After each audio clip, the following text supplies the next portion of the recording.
Brazil team থেকে একটা জিনিস আশা করি যে নেইমারকে একবার আমরা মাঠে দেখতেছি।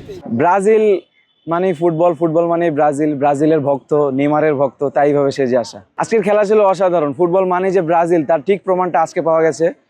এই নানান সমালোচনা যে ব্রাজিল টিম আগের মতো নেই, হ্যান ত্যান সবকিছুর প্রমাণ আজকে পাওয়া গেছে। আজকে খেলা দেখার মাধ্যমে আমরা বুঝিয়ে দিয়েছি সবাইকে যে ব্রাজিল মানে আসলে কি, এবং এই খেলার মাধ্যমে, আজকের খেলার মাধ্যমে ব্রাজিলের মধ্যে যে আগের কনফিডেন্সটা সেটা ফেরত এসেছে, এবং এই কনফিডেন্সের সাথেই আমরা আশা করছি সামনে ব্রাজিল টিম আরও ভালোভাবে খেলবে, এবং এবারের ওয়ার্ল্ড কাপ 2026 আমরা আমাদের পক্ষে মিশন হেক্সা আশা করছি।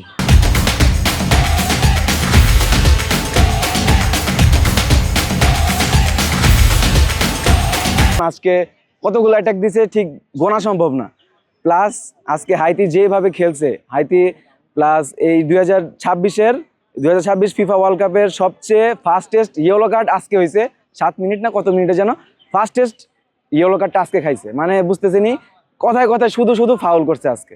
এই এত পরিমাণ ফাউল করার পরেও ব্রাজিল এতগুলো অ্যাটাক দিছে, এতগুলো সাবস্টিটিউট নামাইছে। পুরাই আমার মনে হয় কোচের এখানে এই প্রশংসা করতেই হয়। তিনি অনেকই ভালোভাবে টিমকে ম্যানেজ করছেন। আমার মনে হয় এইভাবে খেলতে থাকলে ব্রাজিল টিম আরও আগায় যাবে। নেইমার থেকে আমরা কিছু আশা করি না, নেইমার থেকে একটা জিনিস আশা করি, আমরা ব্রাজিল টিম থেকে একটা জিনিস আশা করি যে নেইমারকে একবার আমরা মাঠে দেখতেছি। আমরা আর কিছু আশা করি না, নেইমার থেকে কোনো আমরা গোল আশা করি না, নেইমার থেকে কোনো আমরা ওয়ার্ল্ড কাপ আশা করি না, নেইমার থেকে আমরা কিচ্ছু আশা করি না। নেইমার থেকে শুধু একটুকু আশা, ওনাকে আমরা একটু মাঠে দেখতে চাই, খেলতে দেখতে চাই, এটুকুই আমাদের আশা নেই। আজকে ভিনিসিয়াসের পারফরমেন্স, গত দিনও পারফরমেন্স, আজকের পারফরমেন্স দুর্দান্ত পারফরমেন্স ছিল। গত দিনও ভিনিসিয়াস একা পুরো মাঠ দৌড়িয়েছেন, আজকেও ভিনিসিয়াস পুরো মাঠ নিয়ে নিয়েছেন পুরো। আজকে ভিনিসিয়াসের পারফরমেন্স এমন ছিল, আজকে তো একটা গোল স্কোর করেছেন, প্লাস একটা অ্যাসিস্ট করেছেন। ভিনিসিয়াসের খেলা অসাধারণ, সবসময় অসাধারণ ছিল।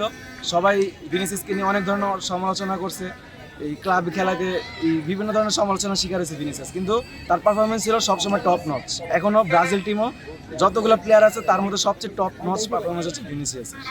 আর রাফিনা আজকে ভালো খেলছে।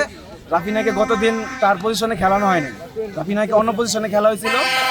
আজকে রাফিনাকে নিজের পজিশনে খেলতে পেরে আজকে রাফিনা অনেক ভালো পারফরমেন্স করছে, এবং আশাবাদী আমরা যে সামনে রাফিনা আরও ভালো পারফরমেন্স করবে।